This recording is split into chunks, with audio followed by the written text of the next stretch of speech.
Trying to get a lot of dough. Anything is possible. Turn me up in the headphone. Yeah. Trying to get a lot of dough and dirt through all the obstacles, cause anything is possible. Yeah. Oh man, I got a lot of gold. Stack that bread and by my nose. Anything is possible. Yeah. Trying to get a lot of dough and dirt through all the obstacles, cause anything is possible. Hey. Oh man, I got a lot of gold. Stack that bread and by my nose. Anything is possible. What's up, ladies and gentlemen? It's your boy Dog Waters, and I'm back with the interview that I promised you. I got my partner Dee Doss on the line, and we're gonna first of all go into some of the things that happened with Dee. We're gonna talk about kind of where we were before all this went down and the project that we were working on, and then we're gonna work our way through all the drama that transpired. And on that back end of this, when we're finally done, there really shouldn't be too many more questions about what happened, and we want to clear up the air because there were a hell of a lot of rumors going around, and some nefarious actors out there who, in my opinion, just wanted to cause harm, and then they allowed other people to pile on, and then it's one of those snowball effects to where it's something that's significantly that went wrong, but then they turned it into something bigger than what it was. Without any further ado, Dee Doss, how you doing today, brother? It's good to have you back. How you feeling? I'm well. I'm glad to be back. Glad to be talking to folks again. And this partnership that we were talking about and this big project that we were working on, we were going to revolutionize not only Dogman field, but cryptid investigations in general. So I'm really super excited to be talking about that, but get this other stuff out of the way. But yeah, all in all, I'm happy to be back, happy to be talking. No, it's all good. And I think the project is taking off. It slowed down. I don't think it's going to be a problem to get it like cracking and popping again. I don't think it's going to be a problem at all. That project was at a point, and for those of you who don't know what I mean by the project, it's actually dogmancams.com. So when the dogmancams.com idea came to the forefront, the project was intended to be a project where various different people in the industry participated in it. So a board of directors with pretty heavy hitters was put in place, and it was live cameras, or it still is live cameras that are in active Dogman and BIGFOOT locations. And so we've captured evidence. There's one in Fort Pierce, Florida. There was one in Taylor, Mississippi, which caught a lot of activity. There was one in Kentucky, but that didn't work out. It didn't work out at all. So there's plenty of cameras that are ready to go, and we'll be going back out there. But nonetheless, that's the project we're talking about. So when it comes to this issue that we were talking about, Dee, let's start with this. How was the time that you did? Was it hard time? Were you able to make some friends and chill, or was it hard, or was it easy? You know what I'm saying? It wasn't like 60 days in. It was I was in what they call the safest penitentiary in Texas. So it was an adult daycare. Any time's hard time if anybody's ever done it. So, being away from your family, being told what to do, when to do it, being treated as a child, basically, that took a lot to get used to. And it's a breaking down period that happened in that. But, Lord willing, I got through it. Yeah, and unfortunately and fortunately at the same time, sometimes we got to go through tough times and very difficult things in life in order to kind of propel us forward. And it just depends Absolutely. on how you deal with it. Some people go through tough times and they have bad things that they go through, and they allow those things to sink them down into the muck. Other people rise above that. I have no doubt that you're going to rise above it. So let's go back to the beginning. So the reason why I referenced the project is because we were literally in the launch of the project when all this stuff happened. Right. So I'm just going to tell you from my perspective what happened, and you start filling in the pieces as we go. Okay. And we'll address it. Just a conversation, and for the record, guys, Dee and I have talked since he's been out, but this is going to be the longest conversation we've had since he's been out. And Dee, have we had any really long conversations at all? No, not really. We've talked here and there, but not really not really in depth, not even about the project too much. Right. And the reason why I wanted to do that, and you know, it's because I wanted to leave the in-depth conversation for now. So going back, we're right at the launch, literally at the launch of Dogman Cams, and this Right. is what I recall. So we're at the launch. I remember talking to you, and I remember you saying you were going to one of the Bigfoot areas. And then I get a phone call or a text message. I'm not sure which one it was. And it was like, D has been arrested. And I'm like, what the hell that's supposed to mean? You know what I'm saying? What's going on? And so I'm like, look, Right. just keep me in the loop. Let me know what's happening. Bada bing, bada boom, right? Then I don't hear anything for an extended period of time. And then I start getting other messages, which we'll go into that later. So let's start from, I guess you could say, why you got picked up in the first place. Yeah, and this is something a lot of people on the inside know, part of the Bigfoot world that I was close to and associated with. But in 2017, December 2017, I was arrested for assault. My daughter was actually taken advantage of, and let's call her Miss Green. A lot of people know her as Miss BDRP, but I'll call her Miss Green. Mrs. Green and I were in a relationship for 4 years. She had 3 sons. I was a single father with my daughter, who was 11 years old at the time. Well, my daughter informed me that over the course of time where we were sharing a house with Mrs. Green and her sons, that her oldest son, who was 15 at the time, had taken advantage of her. I'll put it that way.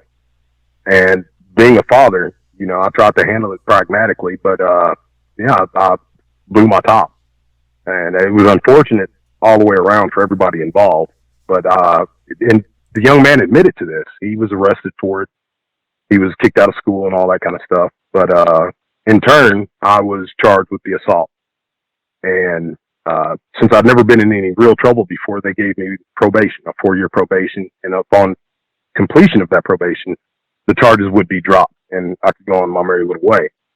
Well, during this period of time, I was working in Odessa, Texas, in the oil industry. And around the time that COVID hit, Saudi Arabia and Russia got in a bidding war and completely tanked the oil industry. I know you remember that. Yeah, I do. I And remember that. overnight, I lost at the same time COVID was hitting, I lost my job. Great paying job, great benefits and everything. And the subsequent, this is 2019. In those subsequent years, I met another lady named Mrs. Blue. Mrs. Blue is a single mother. She had 4 kids. We stayed out in Odessa together. And my original charge for what I was picked up for was a warrant on absconding on my probation. Absconding means going to a different state without permission. Because I was staying in a cabin out there in Odessa and really couldn't afford the exorbitant prices they were asking. And I have a home here in Oklahoma, so I just went home. I was talking to my probation officer, and a lot of this happened to many people, or this happened to many people during that time that lived in Oklahoma and that were in similar positions as me. But like you said, the last thing that did happen to me is I was supposed to go to Brown Springs and meet Tim Kumbo Baker and his crew. I was going to take them through there at night, and I got pulled over, and I had a warrant out for my arrest for absconding on this probation. And that's what led to the initial arrest. Okay, so that's what led to the arrest. Now, let's address some of the Right. things that have been said, because for those of you guys who don't know, and they can go take a look at it. So, while you were away, there was the phase where this is me personally talking, not anybody else. This is things that people don't know behind the scene. So, when you first got picked up, there was the phase where I didn't really have a clue of what was going on, and so I'm relying on someone else to give me information, right? And it goes from, casual communication, good communication with that person, to just crazy stuff coming out. Like, Dee Doss murdered somebody and they're investigating him on a murder charge. And then it went to some shit about like child pornography and him having photos of underage children on his phone. And then it went into, there were these other women that he was talking to and all the rest of this stuff. Now, I still have all the messages. I still have all the stuff. I saved all that.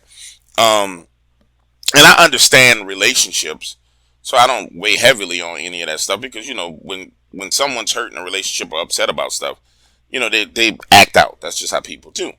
But I do think we need to address, was there any assault on any female in that time period? Or was it the young man, or was it the young man and his mother? What happened there because that's one of the things that have been put out there. Like, oh, Dee Doss went to jail for assaulting a woman, and beating his wife and beating all the rest of the stuff. So what actually happened there, so we can get that out in the open? We understand that it was your daughter who was still staying with them, and Right. she was having issues with an older boy who wasn't her blood, but which technically would have been a stepbrother if you guys were married, that was Right. not behaving the way he should. You know what I'm saying? I'm not going to say the words, but did it lead to anything physical between you and that woman? Well, there was a physical confrontation between me and the woman, but the police report even indicates that, and I have it somewhere. I could read it to you, or I could release it to the public even. But it says that I was alleged to have picked up this young man by his throat and told him that he needs to leave. She said there was no place for him to go. And that's when the physical altercation happened between him, his mother, and I. And so when we say physical altercation, are we talking about like, bitch, get off me, I pushed you down? Or are we talking about, Mike Tyson and the bitch out here in the streets? No, not at all. Like, I had her son by the throat, and she grabbed me from behind, and I pushed her. Okay, all right. So you ain't Mike Tyson, Robin Williams, and hoes out here in these streets. Remember how Mike? No, not at all. Remember that shit with Mike? Yeah, shit out of homegirl. All right, so we are, and ladies and gentlemen, we're gonna go through the paperwork. I've seen the charges for this. I mean, let me pause here and say this. So, when to the audience that's listening, in all fairness, and this is where people have to be mature. Like, when bad shit happens, the legal system actually charges you for shit that you do. So if the charges are there for, domestic abuse where you beat a woman, like literally beat, you would find evidence of it.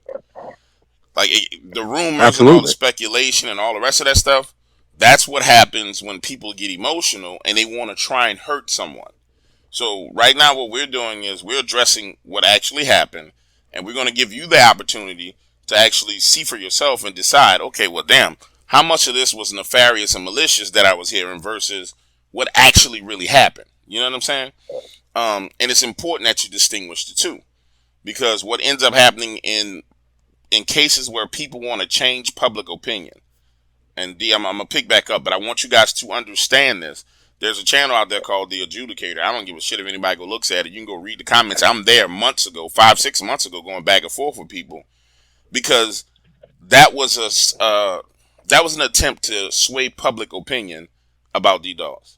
And it was an unfair attempt because the man couldn't defend himself in a manner in which he could speak out against what was being said.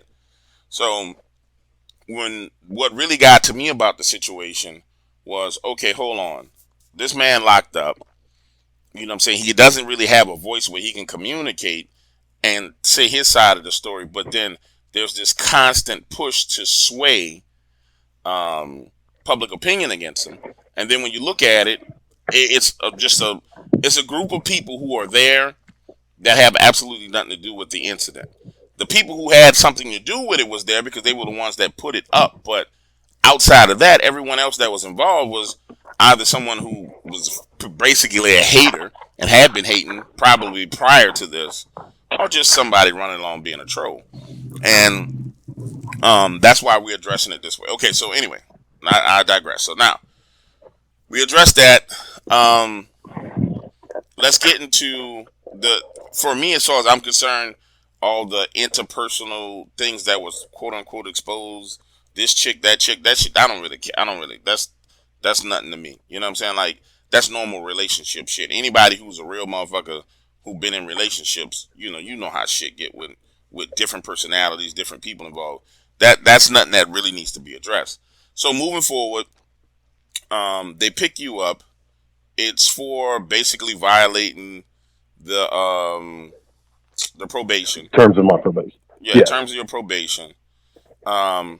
Now let's go into some of the things that happened in that time period where you were, because these are things that you probably don't know that happened when you were picked up. So the BDRP itself, during that time period, I think probably when, I'm pretty sure they sent you to Texas first, or you were in Oklahoma for a while, and then it transferred you to Right, and Texas, if that's I all. remember correctly, right?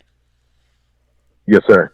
All right, so because I remember, I believe I spoke to you while you were still in Oklahoma. Then by the time you got to Texas, for some reason I couldn't get in a system or whatever the hell was going on.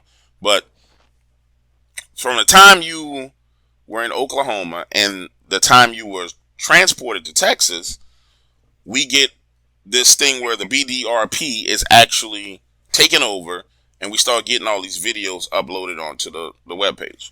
And I don't know how much Right, of this. I did hear about that. Okay, so that starts going down, and then I start getting all these messages from people on Facebook, which I can't stand Facebook because it's a freaking dumpster fire. And it's these messages, oh, stay away from Dee Doss, don't help him because all he ever does is bring pain to people. Then it's random people, dude. It's not like the people who I thought it would have been. It's not them, it's other people. A couple other crazy, like, stupid messages. One message, they picked him up in Brown Springs because he was murdered. He murdered a woman in Brown Springs. And I'm like, dude, Jesus. no, I'm serious, dude. And these are the rumors that were going around. And that's, if you remember back then, I think I spoke to you and I was like, look, I went through the charges and I wanted to see what was what. And so I pulled all the paperwork. Well, none of that stuff was on it. None of that stuff that they were saying was on there.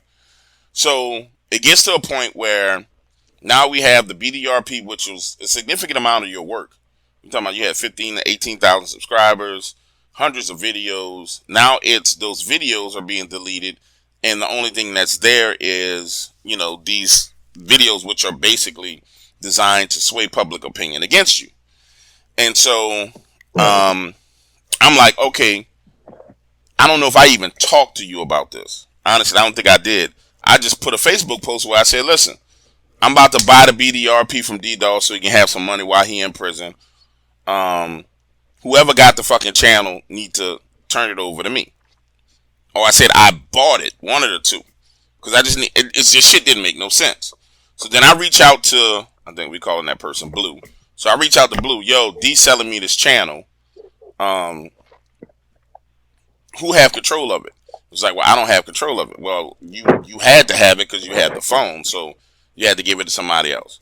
Then it turns out that it was given to a person that used to be on your show. And we're not going to even say that person's name because we're going to leave that alone. But you know who I'm talking about. And right, I do. It's disappointing. It is disappointing, but it was funny though. I explained that played out real funny. That was cute. So it's given to a person who used to like be on your show. You know what I'm saying? And so when that person found out that I was trying to get it, then he deleted the whole shit. Like the whole thing gone. You know what I'm saying? Like the whole thing was gone. So for those people who want to know what happened with BDRP and where did it go, that's how it went down. And the reason why I'm speaking for this is because D knows that it was gone, but he don't know how it ended up being gone. You know what I'm saying? Yeah. And so now the channel's gone, which didn't really make any sense to me because the channel was monetized. It probably made $500, $600 a month at least. I mean, that was the dumbest thing to me at all. You don't fuck up the money. You don't get emotional and fuck up the bread ever. That's just dumb. You know what I'm saying? But nonetheless, people do that. And that's how I knew it was all about someone being malicious. Okay, so let's go through the rest of the stuff. So we had that charge, and then there were other charges that were on the record that were being highlighted in order to embarrass you. And I'm trying to find them on my phone. Any one of those do you want to address right now at this point in time? Sure, if we can put it to rest, yeah. Any of them. Shit, Negro, you know what you was charged for, what happened? Break down some of the stuff you know that happened. Hold on. All right, well, when I was in my mid-20s, I got a misdemeanor DUI. Went through everything that I had to go through for that and whatnot. There was a felonious pointing of a firearm that was bumped down to a domestic dispute or something like that. And it was one of these, we lived in the country with my wife, and her cousin was out there. It was a mess. You know what I mean? Like, and that charge was dropped because that's what it was. It was a mess. It was a big party where things got out of hand. Again, these were all in my 20s. Yeah. Keep going. I'm trying to find them, but those are two of them for sure. I think there's like one more. Let me think. Why don't I was arrested for a fight at a bar once, but that would probably show up on the record. I was 19 years old. I had no business being in there, but that showed up, that but was that an was arrest. dismissed. So here's what, and I'll pull them all up and I'll put them on this video. Literally everything that's on that record, and for those people who are in the know, there was a video that showed all these charges. Everything that was on that video, every charge on that video was dismissed. Like, literally every charge that was on that video was dismissed. With the exception of, and that all that stuff was being worked out while you were in Oklahoma, honestly. With the exception of what was going on currently. I'm going to put it all up for you guys, and I'm going to show you what was prior to that, what was being shown to you to the public, and then what had been dismissed.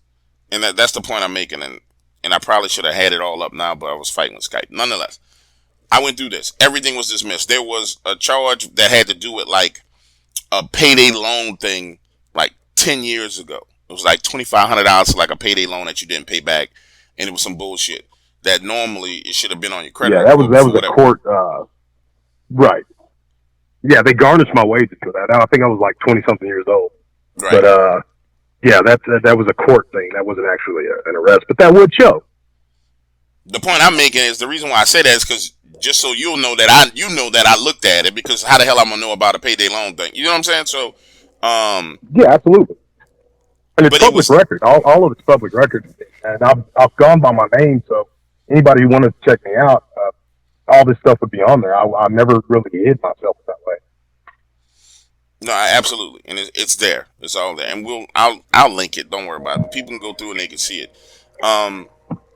So the number one thing we wanted to get out and address was all these rumors of murder, actually physically assaulting a woman. Now there's a video out there. That's the other thing.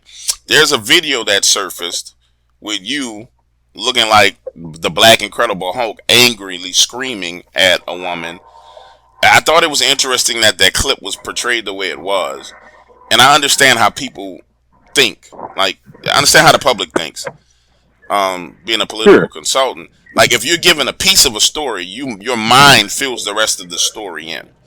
Just for those of you who are listening, there's a reason why the news media only gives you a small portion of what they want you to see, because your brain will fill in everything else. You'll make up shit in your mind to justify what you've seen.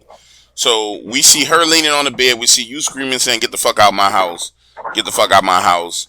If you wanted to say something with my sister, or you did something with my sister, get the fuck out of my house. Walk us through what that was, because that was one of the things that was being held over your head, because it was being presented like you had literally punched the broad or beat the broad or laid hands on the broad at that point in time. Yeah. I haven't seen the video, but I've heard about it. I heard about it when I was in. Mrs. Blue, again, had 4 children, and the second oldest had supposedly done something, and she slapped him right in the face. And it was completely uncalled for. She couldn't say what he had done. I can't go into further where her mind was, because I don't know. But it set me off, and I told her to leave. I'd call her sister. I'd call her mom. She needed to leave. The kids could stay, but she can't. She's not going to put her hands on her kids in front of me like that. And yeah, it was a completely volatile relationship, one that I shouldn't have tried to advance at all, because there was a lot of problems, a lot of PTSD on both sides before we got together. But yeah, that's what that was all about.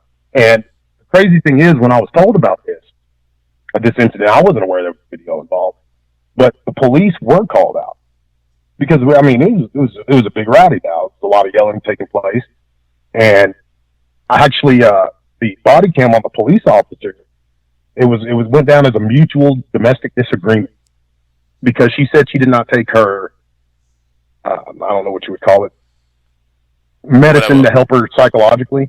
Right. Yeah, whatever you call it. But and she says this right to the guy on the body, and because there was after the fact, way after the fact, I guess somebody sent that to police, and they said that they've already seen it and it's already been dealt with. So it was just, it's very strange that that would be presented as being something that was me being this big bad guy when I was really standing up for her own child. But again, like, you know, I'm not, this isn't a disparagement on her. I'm not going to fight fire with fire. I'm not going to try to publicly embarrass her, but that was the truth of the matter. No. I want to be clear with it. Well, I'm not going to be clear. I'm just going to keep it 100% real. Because I just can't be nobody but myself. You've been in prison for about a year. Motherfuckers been running around saying all kind of motherfucking shit about you. Like, oh, this video is him beating this broad ass. Oh, he murdered broad. So, you didn't start, you didn't take this shit and make it public. Huh? Right. So, not to cut you off, but there's friends I grew up with that, you know, one of them in particular, you know, my best friend in the world, my daughter's godfather. I don't know why he couldn't find the public information on it, but he thought that the rumor was that I had gotten in a fight, the same altercation that I got with this young man, but it happened again, and I had beat him so bad that he died in the hospital a week later. These are the details that they're saying. And that I was in Texas on doing 15 to 20 for manslaughter. Yeah, that motherfucker ain't your friend, though. I'm sorry. That ain't your friend. Like, friend, look up, that motherfucker ain't your friend. Yeah, I could be, I mean, it's all public information. How, I don't know. And it's different when it's on the internet, but to be approached by somebody I went to grade school all the way through high school with, who stood next to me at my wedding, to think that he thought that I was in prison for manslaughter and all the rest of this stuff. Like, I was this big time drug dealer in my hometown and all. It's very unfortunate because alone what this charge was for, and I did it. You know what I mean? I've had a lot of fathers, even the arresting officer, you know, he gave me a pat on the back and he said he understood where I was coming from because he had a daughter. But all in all, it was against the law. They gave me the probation, and no matter what the circumstances were behind it, I was revoked on that. So to hear all these wild allegations and all this muckraking and all that upon getting out is pretty disheartening. Honestly, I see it differently. Truthfully, I think you are probably one of the single most blessed men on the planet right now, because here's the thing. Someone has, first of all, you see people for who they are. There's no more rose-colored glasses. There's no more, I think this person's got in my corner. I think this person's my friend. Like, the chessboard is clear now. You know who enemies are and who friends are, who your friends are. That is the greatest blessing. The second blessing is you had an opportunity to spend some time in peace and quiet and actually reflect. And I know, based on talking to you, just the feeling I get from you, the calmness that I get from you, I know already that you're a changed person. Like, I can tell. And again, I have very few conversations with you, but I can tell you're a changed person. And then, more importantly, we're talking about the negative stuff because it needs to be addressed. But there were 30, 40, 50 times more people contacting me saying, man, I miss Dee Doss. What Dee Doss at? What's going on with him? But I just played it like, nah, fuck, man. I talk to you about it when I can. That ain't none of your fucking business. You know what I'm saying? Like, I'm not about to talk your business like that. That's not right to do. So there's a lot of love for you, and you're going to feel that love really, really soon. And you'll understand the impact that you've had on people, not only when it comes to the Bigfoot Dogman community, but from a spiritual perspective, because there's been a lot of people who said, man, outside of you, Dog Waters, there's nobody else that really talks about the spiritual aspect of anything when it comes to this community and the paranormal community. And you know me, D, I curse, I scream, I holler, I'm crazy, man. You know what I'm saying? Everybody can't, swallow the way I present things because I'm just me. You know what I'm saying? So, and so people miss that, and it's needed. So I understand you went through a tough time, but truthfully, I think that you're in a great situation. You're surrounded by good people. You have people who have your back, and all you need to do is focus on moving forward. But this was a part of getting to the point to where you can move forward. But let me loop back and address this, because you cut me off on one thing I was trying to say. And what I was saying is this. for those who may say or insinuate or try and twist anything that's said in this interview and be like, oh, well, they attacked, this woman, they attacked this person, they attacked this kid. No, to be clear with you, I have kept my mouth closed for a year, period. I've known all the stuff. I have proof of everything. I've known everything. I kept my mouth closed for a year. And everything you've heard, everything you've seen, everything you've read, everything that was posted, with the exception of my comments on the Adjudicators channel, has been one side of the story. And that did not have to be made public the way it did. That was a choice by adults to make it public. So there will be no playing victim in the situation because it did not have to be made public that way. It was an emotional decision. It was a bad decision, but that was someone who decided they were going to make this public. So on the tail end, when it's on the back end, and now it's time to address it, there is no opportunity to play victim. Because once you start playing the victim, now you are attacking someone. Now that's an attack. And it's going to be treated like one. Honestly, it's going to be treated like one. If it's, he did this and da-da-da, they said this. It's going to be treated as an attack because everything has been done to handle this delicately with kids' gloves because of the people that are involved. Because I actually know some of the people that are involved. But, so addressing it is not an attack. And if you try and spin it that way, then we just got to deal with it the way we got to deal with it. Because there's been one person talking about this, and there's been, a group of people talking about this, and a group of people positioning things in this manner for over a year. All right, so I wanted to make sure we said that. So with that being said, so we know we addressed the video. We understand what was going on with the video. To recap, ladies and gentlemen, the video was actually an altercation between the two of them. And this is the one with him screaming and with the woman laying back on the bed and with the little kid crying and kind of the cameras all shaky, which is presented like that person was being beaten. And this was like, get out my house, get out my house, get out my house. Now you have that side of the story as to what that video pertained to. Now all the rest of those very vulnerable moments where with the recorded phone calls, I don't even think that needs to be addressed because if you're not smart enough to see through that and understand that that's a person who's in a cage talking to a person who is outside the cage and who he thought had his back, and it's just the natural exchange of man and woman going back and forth. That's two people talking. That's literally two people talking. One person in a very bad state. And probably in a very bad emotional state, which is where D was when he was having those conversations. And another person who's going through their emotional changes and their adjustments. That was presented as, part of the assault on your character. But, I mean, anybody who's listened to it like I've listened to it, I heard you saying, are you with me? Do you have my back? I'm sorry. I would never do anything to hurt you, blah, blah. Like, if you actually listen to it, you can't come out of that with any other viewing of it than, hey, man, I'm very vulnerable, and I'm looking for someone to help me, and you're playing games and recording me and releasing the recordings. And so when you start talking about nefarious behavior, I mean, how nefarious is it for a person to release the recordings, the private conversations between two people when one person is locked up? What's the intentions of that? And D, you're not saying this. I'm addressing it this way. That's why I don't want you to say anything. I just want people to understand what type of person would you have to be to release that to the public when you know that person is a public figure. You see what I'm saying? So just to the audience, you guys think about that. If I'm in a relationship with you and we having hard times and we having bad issues and we going through some shit and I'm making my paper from the public, but then you decide you're going to release our private conversations to the public, then okay, there's definitely something wrong on the other side of the fence. And that has never been addressed. I don't think it needs to be addressed. That person doesn't need to be attacked.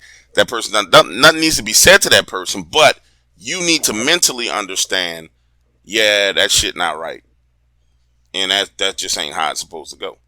Can you think of anything else that you feel like needs to be addressed at this moment in time before we get to talking about the next thing? I mean, I think you've covered it all, except that for me personally, how I don't know how terrible it has all been. Because I've not really even heard a lot of this stuff until just now in this conversation. I've not really looked into it since I've been home or anything, but it's very unfortunate. And if I've hurt anybody with any of this, or unbeknownst to myself, I'm sincerely sorry. My love is for this field. It always has been, and this is just a roadblock. I'm going to keep going forward. I have a deep care for the people involved in it. And you're right, and I just throw that out there. Out of everybody who brought into the subject who now have successful or unsuccessful channels, or for the people who brought me into it, the only person who reached out to me and who checked on my family was Dark Waters and Paul. And I put Walt's name in there because a lot of people thought that we had this big beef, but Walt's my friend, and he's gone above and beyond to prove that. And I'm just eternally grateful to these two, man, because without them, it just take all this cryptid stuff and put it to the side. Like, they've been good friends to me, and I sincerely appreciate both of them.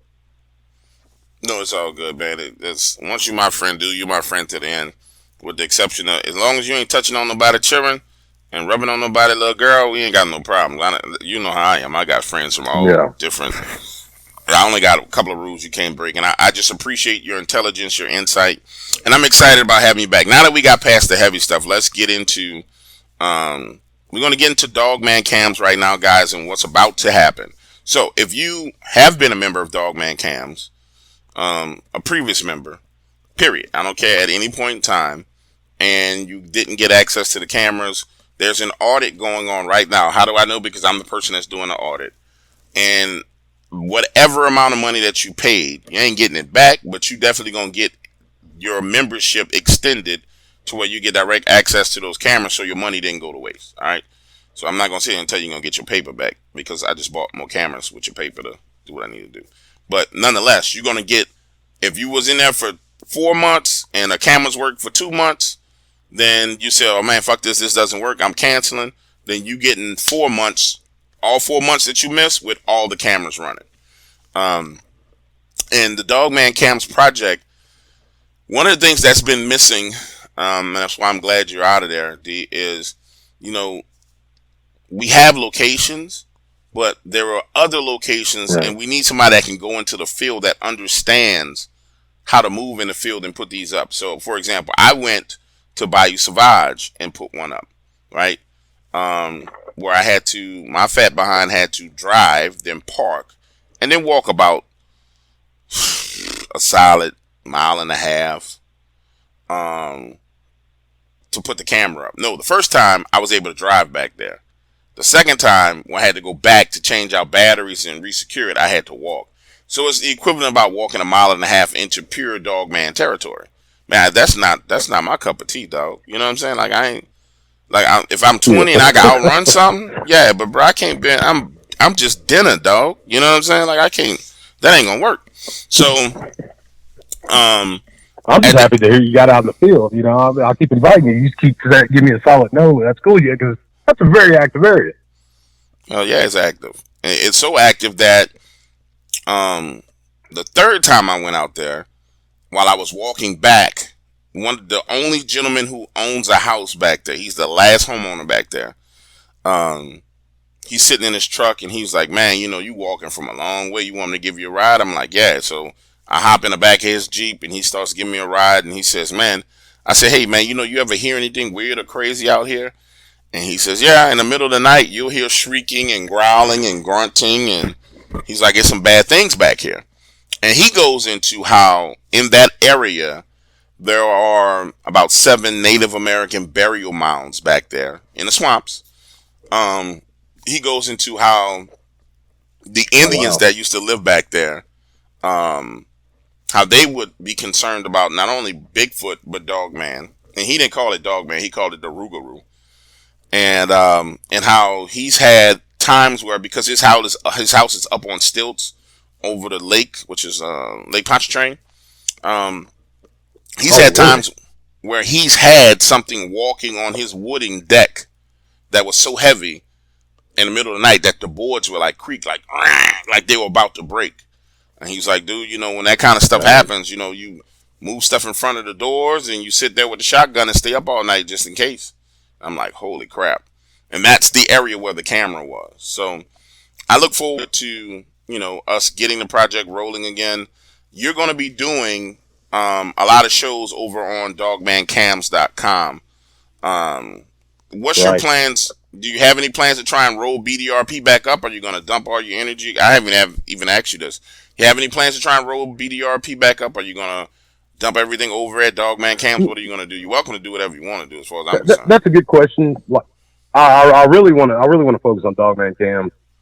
It's something new. It's something that I'm excited about, and eventually I'll bring back BDRP because I think it was something special.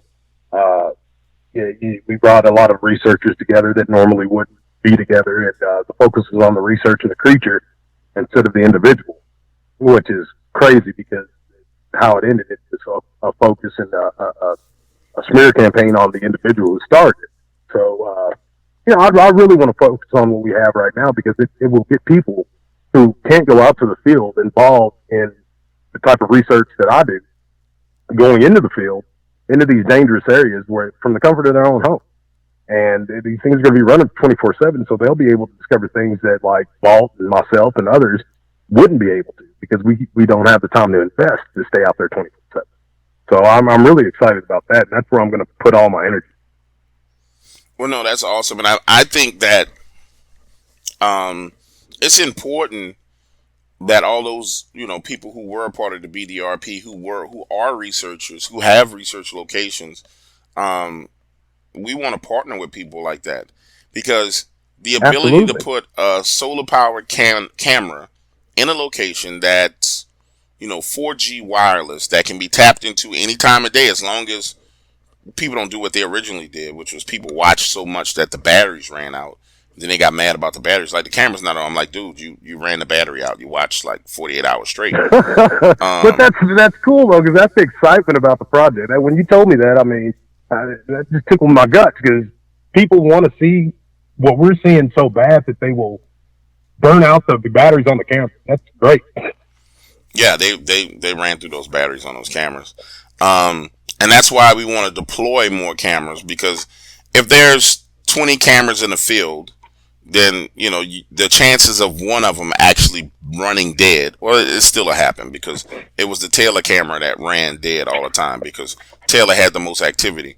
But nonetheless, we want to get more cameras out there. So we want to partner with all the researchers that we can partner with, and like field researchers, not people who are Facebook researchers, field researchers who actually put their boots on the ground and go out into the field. We want to partner with you and put cameras out so we can capture evidence. And then once we get that evidence, we'll figure out what we do with it, and how we present it to the world as a group, as opposed to what happens with evidence now. Like, you remember Blue, huh? The guy that was in Florida. Yeah. Absolutely. Blue. Great area he's in as far as research goes. All sorts of stuff happens. Oh, it's crazy over there. But, you know, Blue was able to actually make some profit from his evidence, where typically what ends up happening is, you know, for a researcher or just an enthusiast, they get out there, they get a picture, they post it, they get excited, and next thing you know, some YouTube channel has monetized it and made, you know, $1 million off your evidence, and you were the one that actually went out there in the woods and did something. For me, D, and you'll recall me talking about this when we first started this project. Like, I want to work hands-on with researchers in the field, because I think what's missing is the lack of knowledge as to how to monetize and protect what you find. So if you capture a great piece of evidence, that doesn't mean it needs to be presented to the field or presented to the world immediately. It means it needs to be protected, preserved, and you protect your rights to it, then you present it. And those kind of things just haven't been being done, you know, because everybody's of the mindset, oh, I captured something and I'm just going to put it out there. And then it gets either verbally destroyed, people go through the process of discrediting it, or if it's really good evidence, it's just taken and monetized. Well, if in my opinion, if you're a Right. researcher and you're going to go through all this trouble, again, not a Facebook researcher, a real researcher who's in the woods, if you're going to go through the trouble of trekking through the woods and swimming through swamp water and climbing up trees and up mountains, ridges, and everything else, then you need to understand how to monetize that, what you capture. You want to monetize it, you want to protect it, you want to copyright it. So the Dogman's Cam project for me was more of a reach out to the industry, to the actual people who do things boots on the ground to build relationships and not only Right. monetize it, but also incentivize them to go out and capture really good evidence, because most of those guys, they're doing it on a shoestring budget. They don't have $500 to take a weekend trip to Brown Springs and camp in the woods and not have to Right. worry. They don't have it. You know what I'm saying? But a project like this, And a can lot of do times something those like are that. sure, and a lot of times these researchers are capturing it by, just like you said, just inundating themselves in the area, and it just happens to be the right time, and they capture that image, they put it out there, and like you say, it becomes immediately scrutinized because there's a portion of the community that wants to believe, but they don't. So anything that's put out as valid will be immediately invalidated by these people who hold no clout because they've done nothing in this field, yet for whatever reason their opinion holds water. And just doing this 6-7 years, like that's what I've seen, and that's probably the most unfortunate thing to happen to anybody who's doing boots on the ground research. So I agree with that. There should be a level of protection, and when they present that evidence, they know the particulars about it. No one else, so nobody can steal it and just throw it up there and have people gawk at it and not give them any kind of knowledge about how the footage or picture was captured. That's the thing that stuck out to me since I've been in this game. So you have people like you and Vault of Nightmares. What's your guy's name? Jody Cook. Jody's out in the woods really doing stuff. Yeah, You have Jody. people like that who actually go and do stuff, right? And then there's this, what would I call them? There's this group of people who are, what's the name of the fish that swims on the belly of the shark? Oh, pilot fish. I Yeah. believe. Yeah, they just swim on the belly of the shark and they take the scraps from what the shark kills, right? And then there's those Right. type of people who serve that position like that. They just take the little bitty pieces of meat that come from you actually doing your research. And so they kind of corral people into groups on Facebook and into groups on Reddit. And then they sway public opinion on evidence.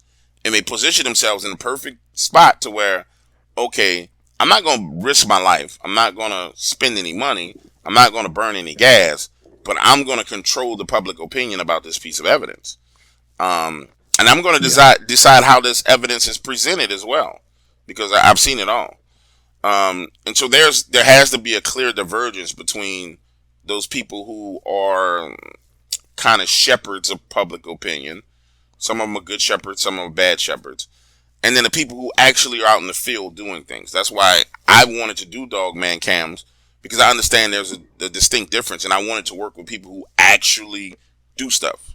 Not talk about doing it, Absolutely. but actually do stuff. And then for me, it was the perfect synchronicity because it gives me more researchers to talk to. I get more true stories because you're actually out there in the woods. And so something's going to happen. I don't give a shit if you just ran out of gas Right. on the side of the road and you heard something. It just seems like it's a perfect project. So, Yeah, absolutely. I agree. It's almost an extension of what I was doing. And that was my main focus. I wanted to focus on the research itself and the people who were involved, not so much because there's people out there who are doing it better than I ever could, like you, who can convey people's experiences in an entertaining way. That's always amazing. I never really could capture that, but I could talk to people and drag those details out of them that would add to the body of knowledge that we have about these creatures. And that's what made me really excited about this collaboration. It's not just us. There's other people that are involved that are really, really meticulous and really intelligent. are you thinking about bringing back your call-in shows? What are you thinking about doing? How do you see it playing out? Yeah, at the very end, the call-in shows were really doing great. I got a good rapport with the audience. I really would like to start interviewing people and just, naturally try to graft myself to what's already going on because John's got a good thing going, and just add to what's already there because it's organically going to be, in my opinion, the top of the cryptid field, and that's what my excitement was, and it still is about it. It's going to have audience involvement in every aspect because people are going to be watching those cameras. Walt and I were talking about going to these locations and actually, getting some boots on the ground and filming. But it's going to be cool to have that involvement with the audience there. So we're all one big team. So yeah, in short, like I would like to get back out there and get on a show again and talk to some folks and have some fun. No, I think it's going to be great. And the concept for those of you guys who are listening, because Dogman Cams kind of got hit some roadblocks at the beginning, the concept for this project was multiple people talking multiple days. So like there are people who are on the board of directors for this project, like Lon Strickler, who Lon eventually was supposed to come on and do a show on Dogman Cams. Jeff Nataloni, who's on the board. Jeff was supposed to come over and lend his voice to Dogman Cams. So what you were going to get is, and what you are going to get, let me phrase that right. Not what you were going to get. What you are going to get is you're going to get various different voices on that channel talking to you about the same subject, which is cryptids, which is something that nobody else is doing. Combined with the fact that you're going to have live cameras. Well, we've had in the past, and we will again have live cameras where you can actually see. And as we get more cameras up, then you'll be able to see those cameras stream live on YouTube for free. Not all of them, but some of them will stream live for free. We still haven't crossed that technology hurdle where a person, an individual, needs to stay up all night in order to keep that camera running where it doesn't go to sleep for you guys to watch. I could not get over that hurdle. I thought I had fixed it, but it just didn't work out. But nonetheless, the way it worked after that was you download the app. The app allows you to log into the cameras. You have all the cameras on your cell phone. You can switch from camera to camera and look at them at any point in time. That's for members. You know what I'm saying? And it's $6.99 a month. But don't go sign it up now because ain't no cameras on. I'll tell you when you need to go join. But if you're already joined, just sit there and wait, and you'll be getting all the information you need to get. I think Wes has some people lined up for you to interview right now, if I'm not mistaken, right? Yeah, absolutely. Right. All right. Now, two people with fantastic sounding experiences I really want to delve into, and I'm going to be getting those recorded this weekend for everybody. So I'm really excited about that. It's my first foray back in over a year for talking to people about their experiences and really just talking to Walt, who's always, you know as well as I do, he's always in the field. I don't think he'd ever stay away from it just because he was born and grew up around this kind of stuff. Just talking to him got me excited about the whole subject. Kind of shook the cobwebs from me. Yeah, and I know he definitely wants to come on with you. And I have a couple of people that have been looking for interviews. I don't really care for the interview thing, but we'll work it out. All right. I don't know if there's anything else we need to address. How do people contact you right now? Because I'm pretty sure there are going to be a lot of people who want to reach out to you. A lot of people want to talk shit to you, but there's going to be a lot of people who just want to check on you. How do they email you or call you? Want them to email you? Yeah, sure. I have an email at dogmancams.com. I don't know if you have that handy. I don't have it on me right now. Hold on. It's Dee Doss at dogmancams.com. Yeah, Dee Doss at dogmancams.com. That'll be the easiest way to get a hold of me. And for the people who want to talk shit or the people who want to get reconnect.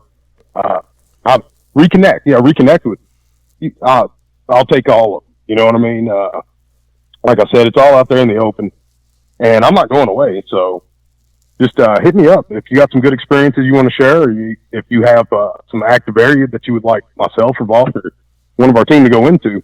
Now's the time. We're opening it back up.